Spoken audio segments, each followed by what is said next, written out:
Hello everyone, I hope you are doing well. Today we will talk about how to fix or how to solve the problem of login problem on the application of Yazio. You will go to settings.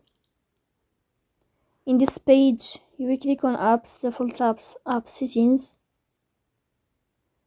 Here in this page, you will scrolling down until you find this window of Yazio and you will click. Then in this page of app info, you will click on first stop and you will click OK. Here you will enter to the window of storage.